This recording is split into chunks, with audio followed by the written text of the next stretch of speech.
Hi hello ಎಲ್ಲ ಪ್ರೀತಿಯ ಕನ್ನಡಿಗರಿಗೆ ಮೊದಲಿಗೆ ನಮಸ್ಕಾರಗಳನ್ನು ತಿಳಿಸುತ್ತಾ, ಪ್ರೀತಿಯ ಮಿತ್ರರೇ, ನ್ಯಾಷನಲ್ ಟೆಸ್ಟಿಂಗ್ ಏಜೆನ್ಸಿ ಪಬ್ಲಿಕ್ ನೋಟಿಸನ್ನು 24/12/2024ರಂದು all India Sainik school entrance ಎಕ್ಸಾಮಿನೇಷನ್ನ ಕುರಿತು ಪ್ರವೇಶಾತಿಯನ್ನು ಪ್ರಕಟಿಸಿದೆ.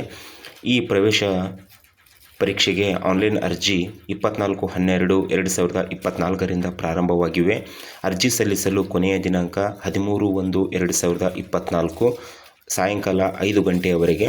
ಜೊತೆಗೆ ಅರ್ಜಿ ಸಲ್ಲಿಸಿದ ನಂತರ last date for payment of fee online 14/1/2024ರವರೆಗೆ ತಮಗೆ ಫೀಸ್ಗಳನ್ನು ತುಂಬಲಿಕ್ಕೆ ಅನುಮತಿ ಮಾಡಿಕೊಟ್ಟಿದೆ. ಅದೇ ರೀತಿಯಾಗಿ ಇನ್ನು ಈ ಪ್ರವೇಶ ಪರೀಕ್ಷೆಗೆ ಎಕ್ಸಾಮ್ ಫೀಗೆ ಸಂಬಂಧಪಟ್ಟ ಹಾಗೆ OBC ವಿದ್ಯಾರ್ಥಿಗಳಿಗೆ 800 ರೂಪಾಯಿಯನ್ನು ಶುಲ್ಕ ವಿಧಿಸಲಾಗಿದೆ. ಜೊತೆಗೆ SC ST ವಿದ್ಯಾರ್ಥಿಗಳಿಗೆ 650 ರೂಪಾಯಿ ಶುಲ್ಕವನ್ನು ವಿಧಿಸಲಾಗಿದೆ. ದಯಮಾಡಿ ಆದಷ್ಟು ಬೇಗನೆ ಎಲ್ಲರೂ ಕೂಡ ಸೈನಿಕ ಶಾಲೆಗೆ ಅಪ್ಲಿಕೇಶನನ್ನು ಸಲ್ಲಿಸಿ ಪರೀಕ್ಷಾ ಪೂರ್ವ ತಯಾರಿಯನ್ನು ಮಾಡಿಕೊಳ್ಳಬೇಕೆಂದು ತಮ್ಮಲ್ಲಿ ವಿನಂತಿಸಿಕೊಳ್ಳುತ್ತೇನೆ. ಧನ್ಯವಾದಗಳು. ಎಲ್ಲರಿಗೂ ಕೂಡ ಶುಭವಾಗಲಿ.